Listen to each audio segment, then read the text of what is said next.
How many of us are still on this table?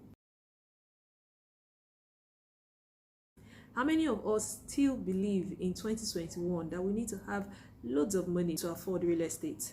Well, I come bearing good news. Today, we're going to be debunking common myths when it comes to real estate investing.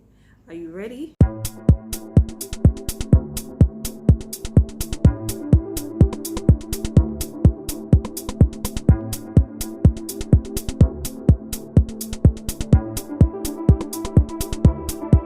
In the meantime, if you're yet to subscribe, go ahead and do just that. I would really appreciate it. So the first of these myths, which is something I personally believed in the past, was that I needed a lot of money to be able to invest in real estate.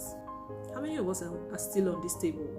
How many of us still believe in 2021 that we need to have loads of money to afford real estate? Well, I come bearing good news. You don't have to, because in 2021, actually this started many years ago, where developers or companies would provide a payment plan for people to be able to buy properties and pay in installments. I remember the first time I heard of this, I was working in a place where we provided flexible payment for household items, cars, and things like that, basically for non-assets. And so when I heard that you could actually do the same thing, but this time for an asset, I was actually thrilled, because I was like, I knew how I felt then whenever people would come and buy stuff from us and pay for months, sometimes even up to 3 years in the case of cars, for something that was depreciating by the day, by the minute.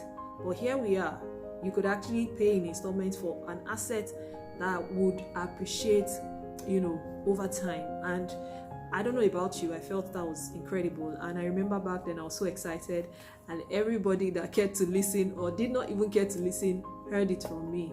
They heard about the good news from me that, you can buy land and pay in installments, and that was it. So this is 2021. You don't need to have loads of money to be able to invest in real estate.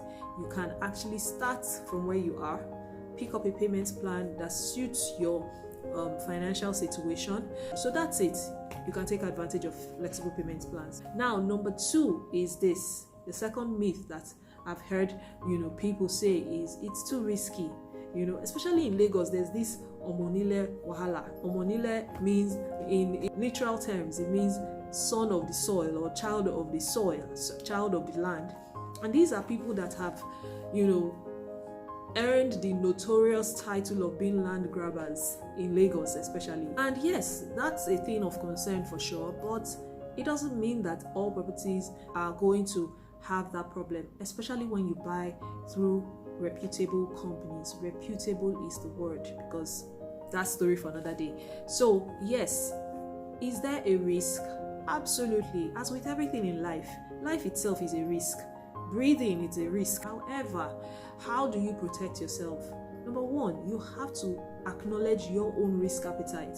You don't want to be a very low risk appetite kind of person, and then you're going into very risky parts of real estate. Another thing you want to do to mitigate the risk is to ensure you do your due diligence. See, that is key. And I speak from, personal terrible experiences, as well as being in the real estate space. You don't want to be that person who says, oh, the money I would use for due diligence, I would add it to the property. That's not an intelligent way to think. You are intelligent investors. I know that. All right. So that's the second way to mitigate it. And how do you go about your due diligence? Work with the professionals. Work with a professional realtor. Work with a lawyer, and work with a quantity surveyor. These 3 people are vital on your real estate journey. All right. So that's how you mitigate the risk. The third myth is this: if the property does not have C of O, then it is not good. It's not a good property.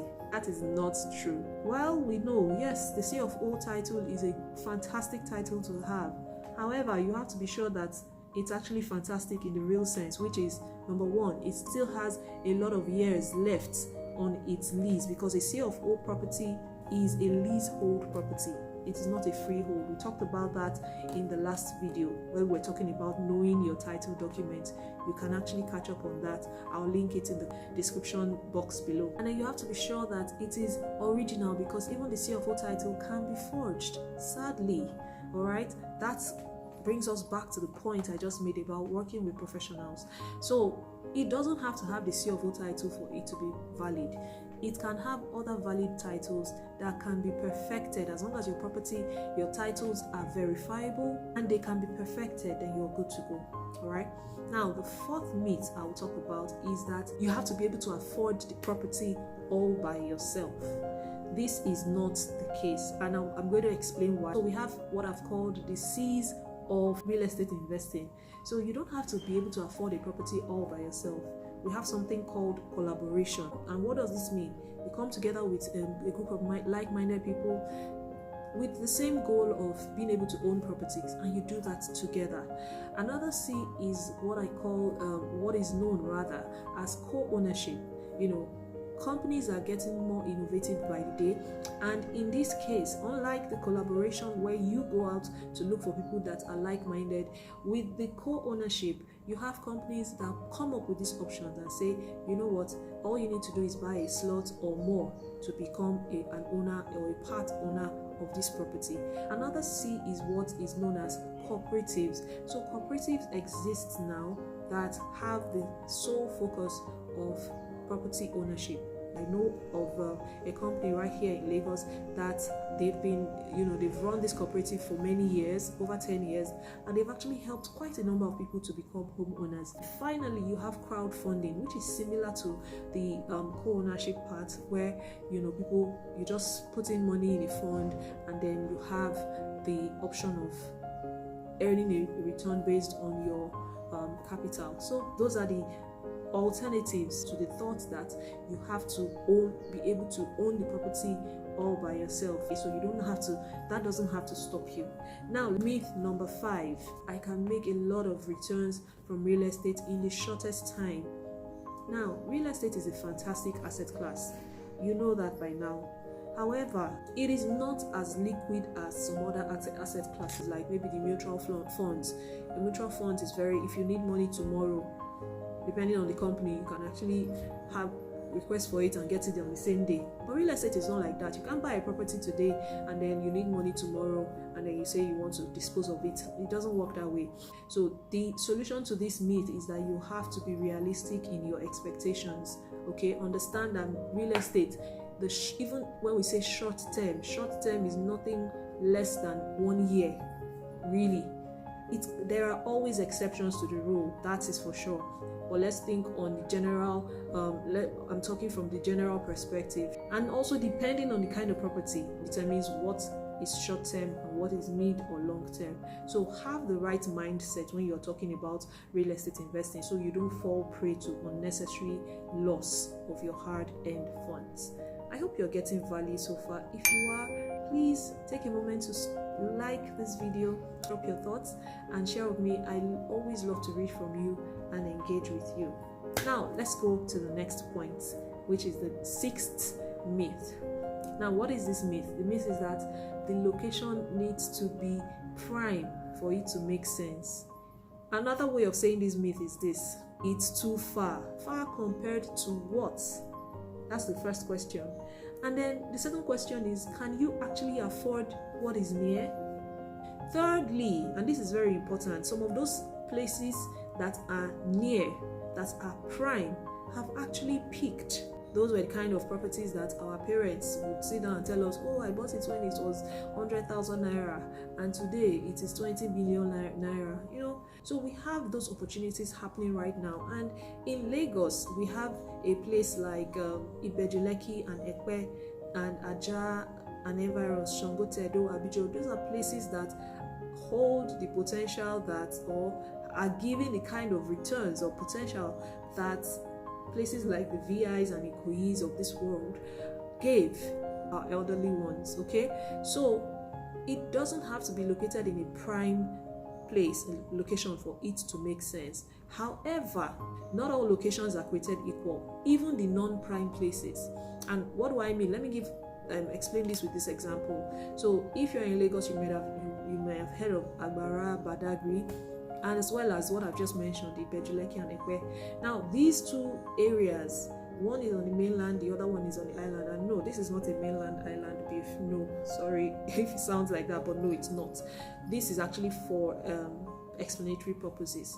Now, these two areas are what people call far. One is on the other side, the other one is on the other side of town. However, they are not created equal. Why do I say this? I know people from 10 years ago who bought into Agbara, Badagry, and the likes. I know someone who bought theirs 500,000 naira, and 7-10 years later, their property is 1 million, versus people who bought in Ibejuleki then for 600,000 naira then 7 years ago, close to 8 years ago, and today that property is 3.5 million naira, 4 million, and the likes.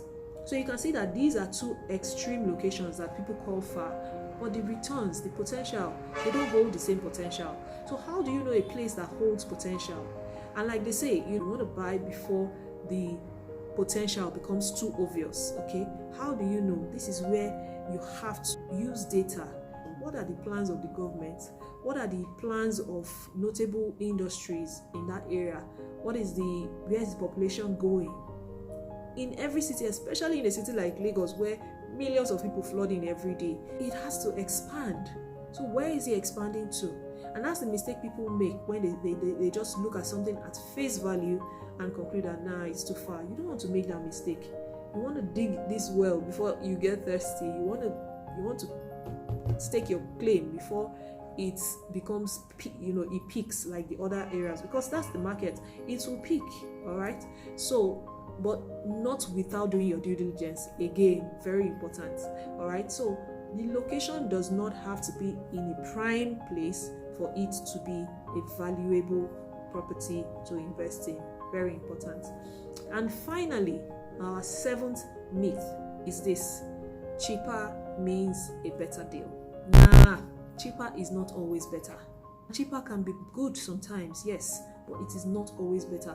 You don't want to base your decision on only price, because you will definitely be setting yourself up for a potential loss that could have been avoided. Like I said, there are other things to look at, from the plans of the government, the potential of the area, and especially the title documents, because you want a bankable property. If you don't have a valid title, you can't take it to the bank. So you want to make sure that this is where due diligence comes in as well, and also settling into your mind that no, cheaper is not always better. If I get a cheap deal, all well and good, but I'm not going to base my decision on price alone. So what are some myths that you are holding? What are some thoughts you have about real estate that they may not necessarily be true? I would love to read from you. So thank you so much for joining me today. It's been a pleasure sharing these thoughts with you.